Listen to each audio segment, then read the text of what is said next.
Hello guys, how are you doing? So इस episode की start होती है और हमें देखने के लिए मिलता है कि डीमंस ने एक बार फिर से हमला कर दिया था, जहाँ पर एल्डर उसके ऊपर अटैक कर रहे होते हैं। तभी वो वहाँ पर सेंस करते हैं कि बहुत ही ज़्यादा जायंट डीमन उनके पीछे खड़ा है। तो वो बिल्कुल भी वक्त ज़ाय नहीं करते, बल्कि तुरंत ही अपने वेपन का इस्तेमाल करते हुए उस डीमन के चेस्ट के ऊपर काफ़ी ज़्यादा स्ट्रॉन्ग अटैक कर देते हैं। लेकिन यहाँ पर ये डीमन जो था वो तो अपनी फिंगर्स के थ्रू इस वेपन से ही खेलने लगा था और कह रहा होता है कि क्या ये सच में पॉसिबल है कि तुम मुझे इस वेपन के थ्रू मार सको।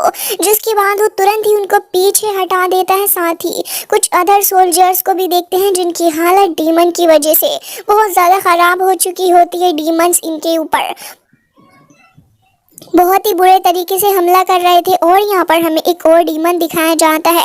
वो जाइंट डीमन यहाँ पर फ्लाई कर रहा था और साथ ही बाकी सारे सोल्जर्स उस डीमन को देखकर कह रहे होते हैं कि आखिर ये यहाँ पर क्या कर रहा है, आखिर हम क्यों इसे ख़त्म नहीं कर पा रहे हैं। तभी एक साथ ढेर सारे डीमंस चारों ही डायरेक्शंस में से इकट्ठा होकर आते हैं और अब यहाँ पर उनके ऊपर अटैक करने के लिए जा रहे थे। लेकिन फॉर्चुनेटली यहाँ पर होली ऑब्जेक्ट लगा हुआ था, जिसकी वजह से तुरंत ही वो यहाँ पर इनके ऊपर अटैक कर देता है। और यहाँ पर ये जो डीमन थे उनकी हालत ख़राब हो चुकी थी और ऑलमोस्ट वो काफ़ी ज़्यादा दूर जाकर गिर चुके होते हैं और अब उनसे होश में भी नहीं आया जा रहा था। लेकिन ये चीज़ भी ज़्यादा देर तक तो चलने वाली थी नहीं, क्योंकि यहाँ पर डीमंस जो होते हैं उनके आसपास काफ़ी ज़्यादा डिमोनिक पावर आ रही थी, जिसकी वजह से यहाँ पर वो अपने आप को हील करने में कामयाब भी हो रहे होते हैं। और यहाँ पर उन्हें पूरा विश्वास था कि इस बार वो सारे के सारे सोल्जर्स को भी ख़त्म कर डालेंगे और यहाँ से आगे भी बढ़ेंगे, जिससे कि यहाँ पर वो सारे के सारे सोल्जर के ऊपर हमला कर रहे थे। सोल्जर्स भी काफ़ी परेशान हो गए थे इस चीज़ को देख के कि आखिर वो इस चीज़ को कैसे हैंडल करेंगे।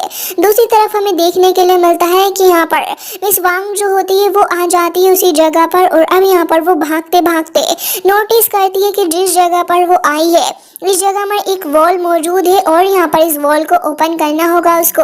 तभी वो थोड़ा आसपास देखने लगी थी और यहाँ पर उसे उसके शील्ड के हिसाब का ये एक स्ट्रक्चर दिखता है जो कि स्टोन से बना हुआ था। तो वो कह रही होती है कि मैं समझ गई हूँ आखिर ये क्या हो सकता है। तो वो तो तुरंत ही अपनी जाइंट थंडर गोड्स पावर को समन करते हुए यहाँ पर अब एक शील्ड को समन करती है और वो शील्ड काफ़ी ज़्यादा पावर के साथ वहाँ पर आती है। वो अपनी पावर का इस्तेमाल करते हुए उसको ग्रैब करती है और काफ़ी ज़्यादा ज़ोर से हिट करती है उस वॉल के ऊपर, जिससे कि उसने इस चीज़ को भाप लिया था कि ये एग्जैक्टली वहाँ पर फिट हो गया है। जिसके बाद यहाँ पर देखने के लिए मिलता है वो वॉल जो कि उसके सामने बनी हुई थी वो एक पजल की तरह होती है, जो कि अब सोल्व होने लगी थी और अब वो धीरे धीरे करके यहाँ पर ओपन भी होने लगी होती है। वांग उसको देख रही थी, लेकिन इतनी ही देर के अंदर वो नोटिस करती है कि उसकी जो शील्ड है वो तो वहाँ पर खिंचती ही चली जा रही है उन वॉल के अंदर। तो वो भी अपनी शील्ड के पीछे पीछे ही भागती है उसको पकड़ने के लिए और काफ़ी तेज़ी के साथ वो आगे की तरफ को भागती भी आ रही थी। शील्ड के चक्कर में वो कहाँ कहाँ भाग रही होती है उसे खुद भी नहीं पता होता और रास्ते में यहाँ पर काफ़ी सारे स्टोन्स भी होते हैं जो कि उसका रास्ता ब्लॉक कर रहे थे, जिससे कि वो थोड़ी फ्रस्ट्रेट हो जाती है और वहीं पर खड़ी थी। लेकिन इतनी ही देर में यहाँ पर जो स्टोन्स वगैरह होते हैं वो भी वहीं से गिरने लगे थे और अब यहाँ पर हमें देखने के लिए मिलता है कि एक माउंटेन जाइंट यहाँ पर मौजूद होता है, जो कि इतने ही वक्त से यहाँ पर था। वांग को यहाँ पर नहीं पता था इसके बारे में, तो वो कह रही होती है कि मेरा नाम वांग युआन है और साथ ही मैं डिसेंडेंट हूँ जाइंट स्पिरिट गॉड की। तो मैं उम्मीद करती हूँ कि यहाँ पर मैं जिस काम के लिए आई हूँ मैं यहाँ पर वो काम कर पाऊँ, क्योंकि यहाँ पर वॉरियर हॉल के अंदर हालत काफ़ी ज़्यादा ख़तरनाक हो रखी है और वहाँ की ख़राब सिचुएशन को देखते हुए मैं यहाँ पर उस 7th एम्प्टी सिल्वर को हासिल करने के लिए आई हूँ। लेकिन तभी हमें देखने के लिए मिलता है कि यहाँ पर ये जो जाइंट मौजूद था वो तुरंत ही उसे अपने हाथ पर उठा लेता है। वांग को फिलहाल नहीं समझ आ रहा था, तभी वो ये कहने लग जाता है कि अपनी इस टाइनी सी वीक बॉडी के साथ में आखिर तुम्हारी हिम्मत भी कैसे हो गई है कि तुम इस जगह पर आई हो। तुम्हें यहाँ पर कुछ और करना चाहिए था। वो उसे अपने हाथ में टाइट करके ग्रैब कर लेता और कह रहा था कि मेरी एक फिंगर भी अगर मैंने ज़्यादा ज़ोर से तुमको टच कर दी तो मुझे डर है कि वहीं पर तुम्हारी डेथ हो जाएगी। वांग जैसे ही उनका ये डायलॉग सुनती है तो वो कहने लगी होती है कि अगर ऐसी बात है तो लगता है कि आपको मुझे अपनी पावर दिखानी ही होगी, और तुरंत ही अपनी पावर को वहां पर रिलीज कर देती है। जायंट इसे देखकर हैरान था, साथ ही उसका हाथ भी ऑटोमेटिकली खुल जाता है, जिससे कि वो कहीं ना कहीं सेंस कर पा रहा था कि वांग तो पावरफुल है। हालांकि वो उससे कह रहा होता है कि इससे बिल्कुल भी फर्क नहीं पड़ता। वो अपने यहाँ पर एक फिस्ट लेता है और फिस्ट लेके तुरंत ही यहाँ पर अटैक कर देता है मिस वांग के ऊपर, जिसके बाद मिस वांग को देखते हैं जो कि यहाँ पर तुरंत ही आगे बढ़ते हुए अपनी स्वॉर्ड के थ्रू उसके ऊपर अटैक करती है। लेकिन यहाँ पर जायंट को कुछ भी नहीं होता और वो तुरंत ही पीछे को भी हट जाती है। तभी वो कह रही थी कि इस बंदे की बॉडी तो बहुत ही ज़्यादा हार्ड है, मैं यहाँ पर नहीं कर पा रही हूँ कुछ भी। तभी वो कह रहा होता है कि और तुम ऐसा कर भी नहीं सकती, भले ही तुम्हें मेरे ऊपर भरोसा हो या ना हो, लेकिन अब मैं वो थोड़ी दूर में ही खड़ी होकर अपने दिमाग के अंदर स्ट्रेटेजी बना रही होती है कि आखिर किस स्ट्रेटेजी से इसको हराया जा सकता है। लेकिन जायंट तो ढेर सारे स्टोन्स को तुरंत ही जमा कर देता है, एक केव बना लेता है, फिर उसके बाद उन्हीं से एक बॉल और उसके अंदर यहाँ पर वो उसको कैद भी करने में कामयाब हो गया था। लेकिन तभी वांग अपनी थंडर पावर का इस्तेमाल करते हुए तुरंत ही उस स्टोन बॉल से खुद को आज़ाद करवा लेती है। देखने के बाद जायंट को गुस्सा आता है, लेकिन तभी वांग आगे बढ़ती है और यहाँ पर उसके ऊपर हमला करने वाली थी। जायंट ये देखते हुए कह रहा होता है कि मैं इस जगह के टॉप पर हूँ, तुम मेरा कुछ नहीं कर सकती हो। तुरंत ही अपनी पावर को इकट्ठा करने लग जाता है और उसके बाद अपनी पावर को जमा करके एक अटैक कर देता है, जिससे कि वांग की हालत ख़राब होने लगी थी। और हमें दिखाया जाता है कि वांग तो फिलहाल बेचारी वहीं पर गिर चुकी होती है और अब उसको देख के लग रहा था कि शायद से उसको काफ़ी ज़्यादा हैवी अफेक्ट हुआ है इस चीज़ से। लेकिन फिर भी यहाँ पर वो हार मानने को तैयार नहीं थी। वो खड़ी हो जाती और कह रही थी कि जो भी तुमने किया है तुम्हें ढंग से करना चाहिए। हालांकि मैं समझ गई हूँ कि ये जो अटैक तुमने किया है यहाँ पर तुम्हारी एनर्जी का जो सोर्स है वो क्रिस्टल है, जो कि तुम्हें पावर प्रोवाइड कर रहा है। तभी यहाँ पर वो जायंट एक बार फिर से अपनी पावर को इकट्ठा करने लग जाता है, तो वांग भी कहती है कि अब वो यहाँ से वापस नहीं जाएगी। और उसके बाद उस क्रिस्टल को हासिल करने के लिए वो अटैक करने के लिए आगे बढ़ रही थी। जायंट तुरंत ही एक फिस्ट अटैक कर देता है, लेकिन वांग काफ़ी ज़्यादा शानदार तरीके से पीछे को जाती है और एक स्लैश अटैक कर दी उस स्टोन के ऊपर। लेकिन जायंट अपना हाथ रखकर उसको प्रोटेक्ट कर लेता है और अब काफ़ी सारे स्टोन से वांग के ऊपर अटैक करता है। वांग उन सभी अटैक्स से बच जाती है और कह रही थी कि जैसा मैंने एक्सपेक्ट किया था, तुम्हारे पास में खुद की कोई एब्सोल्यूट पावर नहीं है। तो ये सुनने के बाद तो जायंट को और भी गुस्सा आता है और कह रहा था कि मैं तुम्हें नहीं छोड़ने वाला। तभी यहाँ पर वो कह रही होती है कि छोड़ूंगी तो मैं नहीं तुम्हें, जिसके बाद वो तुरंत ही उसके सारे ही अटैक से बचते बचाते उसके काफ़ी ज़्यादा करीब जाते और ब्लडी डीमन पावर का इस्तेमाल करके वो यहाँ पर एक काफ़ी ज़्यादा खतरनाक सा टोर्नेडो टाइप क्रिएट कर लेती है और उसी का इस्तेमाल करते हुए वो एक बीस्ट को भी समन करती है। जैसे ही वो बीस्ट वहाँ पर आता है तो वो स्लैश अटैक करके यहाँ पर तुरंत ही जायंट के ऊपर अटैक करवा देती है, जिससे कि जायंट का हाल बुरा हो चुका था और अब यहाँ पर उसने अपनी पावर का प्रदर्शन दे दिया था उस जायंट को ख़त्म करके, और साथ ही वो वहीं पर गिर जाता है। तभी वांग की नज़र पड़ती है कि यहाँ पर सामने भी कुछ है, जो कि तुरंत ही वहाँ से डिसअपियर हो जाता है। दूसरी तरफ हमें वॉर की सिचुएशन दिखाई जाती है, जहाँ पर अभी भी ये सब कुछ चल रहा है और यहाँ पर सोल्जर्स को लगातार हर्ट होता जा रहा था। लेकिन फिर भी सोल्जर्स ये नहीं समझ पा रहे होते हैं कि आखिर इन डीमंस के साथ में कैसे डील करना है। लिन सिन भी वहाँ पर आ जाता है और वो कह रहा होता है कि अगर यहाँ पर कुछ और हुआ तो वेले रोक तुरंत ही ब्लास्ट हो जाएगा, और वो तुरंत अपनी पावर का इस्तेमाल करते हुए इन डीमंस को ख़त्म भी करने लगा था। लेकिन डीमन एक बार फिर से उठ के खड़े हो जाते और फिर आगे बढ़ते इनको ख़त्म करने के लिए। लेकिन हानियू वहाँ जाता है एंजल ब्लेसिंग पावर का इस्तेमाल करते हुए वो एक साथ काफ़ी सारे सोल्जर्स को ख़त्म करता है इकट्ठे ही। और यहाँ पर हमें दिखाया जाता है कि बाकी सारे सोल्जर्स भी अच्छा पार्टिसिपेट कर रहे थे। अब यहाँ पर अपनी सैर भी हमको दिखाई जाती है, जो कि बहुत ही अच्छा प्रदर्शन दे रही थी। और उसके बाद शानदार तरीके से एंट्री होती है अपने लॉन्ग हाउचुन की। जैसे ही वो वहाँ पर आता है तो आते साथ ही वो वहाँ पर अपनी शूरा स्लैश को करने लग गया था, जिससे कि एक साथ वो काफ़ी सारे डीमंस को ख़त्म करने में कामयाब हो पाया था। डीमन ये चीज़ देख के बहुत ज़्यादा अग्रेसिव हो जाते हैं कि आखिर ऐसा कैसे हो सकता है कि कोई हमारे ऊपर इतनी आसानी से और एक बार से इतने ज़्यादा अटैक कर रहा है। तभी यहाँ पर अब सैर भी कह रही होती है कि हम ऐसे लूज नहीं कर सकते और ना ही हम हार मान सकते, हमें जल्द से जल्द आगे बढ़ के इनको ख़त्म करना ही होगा। और वो ये भी कह रही होती है कि मुझे लग रहा है कि हमें यहाँ पर रीज़न ढूंढना होगा इनके रेस्टोरेशन का, कि आखिर ये किस तरीके से वापस से रीजनरेट होकर आ रहे हैं। तभी लॉन्ग हाउचुन भागता हुआ आगे बढ़ता है और अपने सामने आने वाले एक डीमन को काटता है, फिर दूसरे को भी ऐसे ही ख़त्म कर देता है। लेकिन तभी उसे अपने सामने कुछ अजीब सी मिस्टीरियस पावर देखने के लिए मिलती है जो कि उसने इससे पहले सेंस नहीं की थी, लेकिन अब वो पावर उसके सामने खड़ी होती है और उसे कहीं ना कहीं हॉन्ट भी कर रही थी। लेकिन यहाँ पर सारे के सारे वॉरियर्स इस बात से तंग आ चुके थे कि आखिर वो ऐसे कब तक फाइट करते रहेंगे, क्योंकि वो तो फाइट करने को तैयार है, लेकिन यहाँ पर ये डीमंस खत्म भी तो हो। एक बार खत्म होते हैं और फिर वापस से रीजनरेट होकर आ जाते हैं यहाँ पर तमाशा करने के लिए, जिससे कि यहाँ पर वॉरियर्स को काफ़ी ज़्यादा फ्रस्ट्रेशन हो रही थी। लॉन्ग हाउचुन भी यहाँ पर फाइट कर रहा होता है, बट उसे काफ़ी ज़्यादा गुस्सा आ रहा था। तभी यहाँ पर वो यही सोच रहा होता है कि आखिर इस डीमन का करना क्या है, जिसके बाद यहाँ पर वो कह रहा होता है कि अगर हम यहाँ पर भागना भी चाहें तब भी हम यहाँ से नहीं भाग सकते, क्योंकि ये डीमंस हमें ऐसा करने ही नहीं देंगे। जिसके बाद लॉन्ग हाउचुन कह रहा होता है कि इसका कोई ना कोई सोल्यूशन तो निकालना ही होगा। वो तुरंत ही एक डीमन को खत्म करता है और यहाँ पर जो उसके अंदर से वो जो अंश बचा था वो उस अंश के पीछे ही चले जाते हैं चेक करने के लिए कि आखिर ये जा कहाँ रहा है। दूसरी तरफ वांग को देखते हैं जो कि भागते भागते इसे माउंटेन के काफ़ी ज़्यादा पीक पे आ चुकी होती है, और अब आकर वो देखती है कि यहाँ पर उसकी शील्ड जो है वो तो यहाँ पर आकर चार्ज हो रही है। ये देखने के बाद तो वो काफ़ी ज़्यादा हैरान होती है और वो समझ चुकी थी कि यहाँ पर ही उसे माउंटेन गॉड जाइंट स्पिरिट मिलेंगे। जिसके बाद वो तुरंत ही यहाँ पर अपना इंट्रो उनको देती है और कह रही थी कि मैं यहाँ पर आई हूँ वो 7th एम्प्टी सिल्वर क्रिस्टल लेने के लिए, तो प्लीज़ आप मुझे वो दे दीजिए। लेकिन जैसे ही यहाँ पर जाइंट स्पिरिट गॉड उसकी इस बात को सुनते हैं उन्हें बहुत ही ज़्यादा गुस्सा आने लगा था। वो यहाँ पर अपने गुस्से को दर्शा रहे होते हैं, आसपास देख रही होती है कि आखिर यहाँ पर क्या चल रहा है, क्योंकि वो काफ़ी ज़्यादा कंफ्यूज्ड भी थी। लेकिन यहाँ पर उसको पता चलता है कि अगर उसे यहाँ पर इस इनहेरिटेंस को हासिल करना है तो फिर इस इनहेरिटेंस को हासिल करने के लिए उसे अपने ब्लड की एक ड्रॉप यहाँ पर डालनी होगी।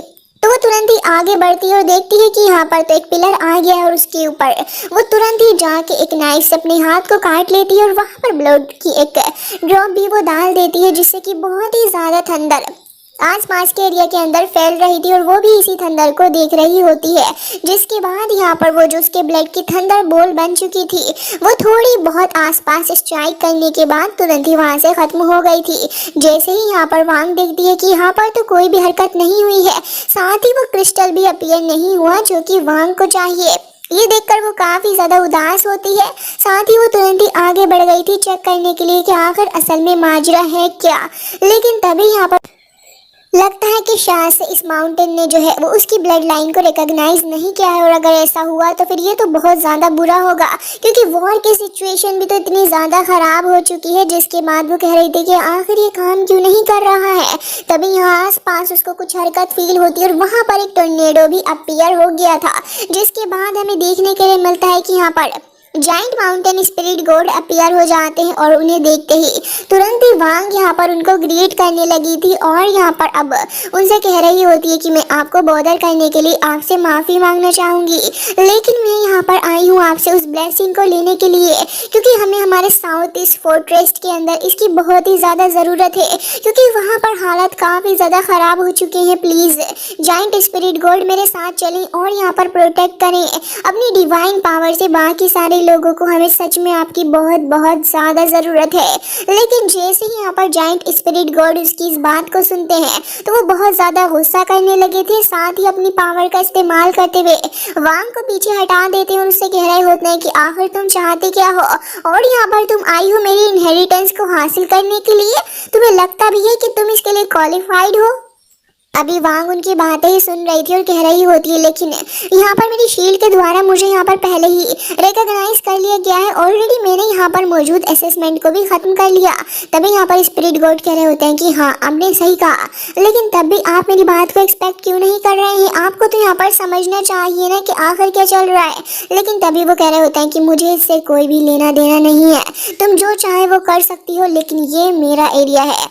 ये सुनने के बाद अब उसे भी गुस्सा आ जाता है और वो थक चुकी होती है इनकी विनती करते करते और कह रही होती है कि ठीक है, अब मुझे आपसे बात करने की ज़रूरत ही नहीं है। क्रिस्टल की बात है ना, मैं उसे खुद ही यहाँ से ले जाऊंगी। और यहाँ पर एक चेन को समन करती है और उस चेन के थ्रू ही क्रिस्टल के साथ में शील्ड को भी खींचने लगी थी और कह रही होती है कि मुझे यहाँ पर अब इसको लेके जाना है, वो भी अपने साथ। तभी ये सुनने के बाद तो यहाँ पर स्पिरिट गॉड को गुस्सा आता और वो कह रहे थे कि अब मेरे दिल में वॉर ऑफ गॉडेस के लिए कोई भी इज्जत नहीं बची और मैं तुम्हें असली चीज़ सिखाऊंगा। आखिर तुम यहाँ पर ये सब कुछ क्या कर रही हो, तुम्हें नहीं करना चाहिए। तभी यहाँ पर वो ये भी कह रहे थे कि तुम्हारे और डीमंस के बीच में जो डिफरेंस है तुम्हें उसके बारे में पता भी है, लेकिन इतनी देर के अंदर वो अपनी शील्ड खींचने में कामयाब हो गई थी और कह रही होती है कि जो भी हो, लेकिन यहाँ पर मैं अपने ब्लड का इस्तेमाल करूंगी। ह्यूमन को बचाने के लिए मैं कुछ भी कर सकती हूँ, तुम यहाँ पर बैठ के आराम से सोते रहो। अब ये बात सुनने के बाद तो यहाँ पर जाइंट स्पिरिट गॉड कुछ करना भी चाह रहे थे, लेकिन वो तुरंत ही रुक जाते होते हैं क्योंकि यहाँ पर काफ़ी ज़्यादा बड़ी बात उसने बोल दी थी और ख़ुद भी यहाँ पर वो गॉड यही सोच रहे होते हैं। जिसके बाद वो ये कह रही होती है कि अगर आपने मेरे ऊपर हमला करने की कोशिश की तो पलट के मैं भी वार करूंगी और इसे डिसरिस्पेक्ट मत समझिएगा। जिसके बाद वो उसी क्रिस्टल के थ्रू उसके ऊपर अटैक करने लगे होते हैं और वो भी अपनी शील्ड लगा लेती है खुद को बचाने के लिए। तो जाइंट स्पिरिट गॉड कह रहे होते हैं कि क्या तुम्हें जरा सा भी डर है, तुम मेरे सामने अपनी एक शील्ड लेकर खड़ी हो, लेकिन फिर भी वांग हटने को तैयार नहीं होती। बहुत ही ज़्यादा करेजियसली वो यहाँ पर डटी रहती है और साथ ही कहती है कि हाँ, मैं यहाँ पर ये करना चाहती हूँ। जिसके बाद कह रही हूँ मैं अंत तक फाइट करूंगी भले ही कुछ भी हो जाए। और यहाँ पर अब वो आगे भी कदम बढ़ाने लगी थी, मतलब कि वो जाइंट गॉड की पावर को कहीं ना कहीं सप्रेस कर रही है। तभी कह रही होती है कि भले ही आप अपनी बातों से वीक पड़ जाओ, लेकिन मैं ऐसा नहीं करने दूंगी। जिसके बाद वो अपनी बातों को साथ साथ अपनी पावर को भी बढ़ा रहे होते हैं और वो देख रहे होते हैं कि हाँ, इसने वाकई में करके दिखाया। अपनी पावर के थ्रू इसने क्रिस्टल को भी पीछे हटा दिया, जो कि एक वॉरियर के लिए बहुत ही ज़्यादा बड़ी बात थी। हालांकि यहाँ पर वो जो क्रिस्टल था वो क्रिस्टल नहीं है, असल में उनकी फिंगर ही होती है। जिसके बाद यहाँ पर एक बार फिर से वो आगे बढ़ती और कह रही थी कि ये सारी बात फेट की है, मैं लड़ूंगी जब तक मुझसे लड़ा जाएगा। जिसके बाद अपनी शील्ड को भी फेंक कर मारती और एक बार फिर उसे शानदार तरीके से पकड़ के वहीं पर रखती है। जिसके बाद अब यहाँ पर जाइंट स्पिरिट गॉड कहने लग जाते हैं कि मुबारक हो, तुमने यहाँ पर इस असेसमेंट को भी पास कर लिया। असल में सब कुछ उसका एक असेसमेंट का पार्ट ही था। और अब उससे कह रहे होते हैं कि ये लो, ये लास्ट क्रिस्टल है जो कि मैं तुम्हें दे रहा हूँ, तो इसका ढंग से इस्तेमाल करना, जाओ जाकर ह्यूमैनिटी के लिए फाइट करो। जिसके बाद हमें वो रेड क्रिस्टल दिखाया जाता है। दूसरी तरफ हमें दिखाया जाता है कि यहाँ पर बैटल फील्ड के हालात बद से बदतर हो चुके होते हैं, क्योंकि यहाँ पर सोल्जर्स तो एक बार से ही खत्म भी हो जा रहे थे, लेकिन डीमंस खत्म होते फिर जिंदा हो जाते, फिर खत्म होते और फिर से ऐसे ही रिबोर्न कर करके आ रहे होते हैं। हाउचुन और सैर भी इस चीज़ को टैकल करना चाह रहे थे कि आखिर ये हो क्या रहा है, क्योंकि अगर ज़्यादा वक्त तक चला तो यहाँ पर फोर्ट्रेस की भी हालत ख़राब होने वाली है। लेकिन तभी सैर अपनी पावर का इस्तेमाल करते हुए जाइंट डीमंस के ऊपर अटैक करती है। हाउचुन की तरफ भी ढेर सारे डीमंस आगे बढ़ रहे होते हैं और वो भी हार नहीं मानता, लगातार अपनी पावर का इस्तेमाल करते हुए उनको अटैक कर रहा होता है। फिर से उनकी बॉडी के अंदर से कुछ बॉल निकल के चली जाती है और वो एनर्जी बॉल निकलते ही वो एक बार फिर से उठ के खड़े हो जाते। हाउचुन कह रहा होता है कि अगर ये ऐसे ही चलता रहा तो मुझे लगता है कि अंत करीब है। जिसके बाद वो दोनों ही ऐसे ही खड़े हुए थे, लेकिन इतनी देर में हमें दूसरी साइड का सीन भी दिखाया जाता है, जहाँ पर कुछ डीमन जाके उसी होली स्टोन से चिपक जाते हैं और वहाँ से हटने का नाम नहीं ले रहे थे, क्योंकि उन्हें पता था कि अगर हमने एक बार इसको ब्रेक कर दिया फिर तो यहाँ पर हमारी जीत होने ही वाली है। वो इसमें कामयाब भी होने लगे थे और काफ़ी हद तक वो उसे डिस्ट्रॉय भी कर रहे होते। साथ ही यहाँ पर मौजूद उस वॉल को भी वो तोड़ रहे थे, जिससे कि बाकी सारे लोग डर रहे थे और कह रहे थे कि सिर्फ एंटायर जगह पर यही बची है, लग रहा है कि अब हम ज़्यादा वक्त तक इन्हें होल्ड ऑन नहीं कर सकते और हमारा ये जो फोर्ट्रेस है वो अब कम्प्लीटली डिस्ट्रॉय होने वाला है। सोल्जर्स अब डिमोटिवेटेड हो चुके होते हैं, क्योंकि उनकी फाइट का भी तो कोई हल नहीं निकल रहा। लेकिन हाउचुन और उसकी टीम अभी भी यहाँ पर मौजूद थे। हाउचुन यहाँ पर एक बैरियर बना लेता है जिससे कि डीमन वहाँ नहीं आ पाए। साथ ही लिनसिन भी उसकी हेल्प कर रहा होता है और यहाँ पर अपनी पावर उसको ट्रांसफर कर रहा था। लेकिन डीमंस तो यहाँ पर अब जमावड़ा लगाकर आ जाते हैं, क्योंकि अगर एक डीमन हमला करेगा उससे इतना इम्पैक्ट नहीं पड़ता, अगर एक साथ ढेर सारे डीमंस आ जाएंगे तो उससे इम्पैक्ट पड़ना तो एक जाहिर बात है। और यहाँ पर वो ऐसा करने में कामयाब भी हो रहे थे। लॉन्ग हाउचुन को देखते हैं जो कि लगातार अभी भी डीमंस के बीच में घिरा हुआ था और यहाँ पर वो भी फाइट कर रहा होता है, लेकिन उसके सामने काफी खतरनाक सा डीमन होता है। साथ ही साइड से भी अल्टन पल्टन डीमन अटैक कर रहे थे और यहाँ पर काले बादल छा चुके होते हैं। सभी लोग देख रहे थे कि क्या हुआ, लेकिन तब एक थंडर स्ट्राइक आकर हिट करती है और उसी स्ट्राइक से ढेर सारे डीमंस एक बार से ही खत्म हो जाते हैं। जिसके बाद हमें देखने के लिए मिलता है कि यहाँ पर एंट्री हो चुकी होती है वांग की, जो कि शील्ड को ले आई थी और उसके पास होता है वो डिवाइन क्रिस्टल भी, जिसे देखने के बाद तो सारे ही लोग काफ़ी मोटिवेटेड थे और कहते कि हमारी गॉड ऑफ वॉर वापस आ चुकी है। जिसके बाद वो सभी से कहती कि आप सभी का बहुत बहुत शुक्रिया हमारी हेल्प के लिए। वो उस स्टोन को अपनी शील्ड के साथ लगाती है और अब शील्ड का नया लुक हमें देखने के लिए मिलता है। जैसे ही वो यहाँ पर पूरे तरीके से क्रिएट हो जाती है तो उसके अंदर से कुछ और भी रिलीज होता है। एक बड़े डीमन को देखते हैं जो कि यहाँ पर सैर के ऊपर अटैक कर रहा था और यहाँ पर अपनी डिवाइन पावर का इस्तेमाल भी कर रहा होता है। साथ ही उसके पास में एक स्पीयर था जिसको वो थ्रो करता है, लेकिन हाउचुन अपनी स्नेल शील्ड को ले आता है और इस बार ये दोनों इकट्ठे ही अपनी पावर का इस्तेमाल करते हुए दोनों ही सेम सोर्ड को निकालते हैं और उसका इस्तेमाल करते हुए अभी एक काफ़ी ज़्यादा पावरफुल 2 साइडेड फॉर्मेशन बना लेते हैं। एक साइड से लॉन्ग हाउचुन आता है तो दूसरी तरफ से सैर आती है और अब इस डीमन के ऊपर अटैक करके को खत्म कर दिया जाता है। जिसके बाद लॉन्ग हाउचुन कह रहा था कि यहाँ पर रुकना सही नहीं होगा, यहाँ से जल्दी निकलते हैं। लेकिन जैसे ही वो वहां से निकल के जा रहे थे तभी वहां पर एक डीमन उठकर खड़ा हो जाता और कह रहा था कि ये लोग मुझे कैच कर ही लेते, लेकिन इतनी ही देर में कोई तो आके उसके चेस्ट के ऊपर अटैक करता है। वो लॉन्ग हाउचुन ही था और कह रहा होता है कि मुझे पता था कि तुम यहाँ पर मौजूद होगे। उसके सर को वहीं पर काट देता है, जिसके बाद उस डीमन का भी खेल खत्म हो गया था। दूसरी तरफ हमें देखने के लिए मिलता है कि यहाँ पर मिस वांग अपनी पावर का इस्तेमाल करती है, जिससे कि यहाँ पर तुरंत ही ऐड हो जाते हैं अपने जाइंट स्पिरिट माउंटेन गॉड और वो आके जैसे एक पंच से यहाँ पर हिट करते हैं सारे के सारे डीमंस दूर जाकर गिरते हैं उनकी बॉडी के अंदर से। इतना खतरनाक ऑरा निकल रहा था कि सारे ही डीमंस वहाँ पर खत्म हो जा रहे होते हैं। इसे देखकर तो दोनों ही एल्डर्स काफ़ी ज़्यादा खुश थे और कह रहे थे कि उसने ये कर दिखाया है, बहुत ही बढ़िया। जिसके बाद अब बाकी सारे लोग भी कह रहे थे कि जाइंट स्पिरिट गॉड यहाँ आ गए हैं, हमें डरने की ज़रूरत नहीं। लेकिन सोल्जर्स के साथ में एक शानदार चीज़ ये होती है कि उन्हें यहाँ पर जाइंट स्पिरिट गॉड की पावर भी मिल गई थी और वो इसे अभी टेस्ट करने वाले थे। एक सोल्जर को दिखाया जाता है जिसके ऊपर डीमन हमला कर रहा था और वो अब ऐसा लग रहा होता है कि इससे सप्रेस होने वाला है, लेकिन जाइंट स्पिरिट गॉड की पावर उसके अंदर जैसे ही आती वो बहुत ज़्यादा स्ट्रॉन्ग हो जाता है और अब सारे के सारे ख़त्म कर रहे होते हैं यहाँ पर डीमंस को और बहुत ही ज़्यादा शानदार तरीके से अब वो मोटिवेट भी हो चुके थे और अब काफ़ी बढ़िया माहौल होता है जहाँ पर डीमंस डर के भाग रहे थे और कह रहे थे कि ये हमारे लिए काफ़ी थ्रेटनिंग है। लेकिन अब सोल्जर्स उनके पीछे जा रहे थे और वांग भी काफ़ी अच्छा परफॉर्म कर रही थी। हालांकि गाइस, इसके साथ आज के एपिसोड आपको पसंद आएगा। मिलते हैं नेक्स्ट वीडियो में।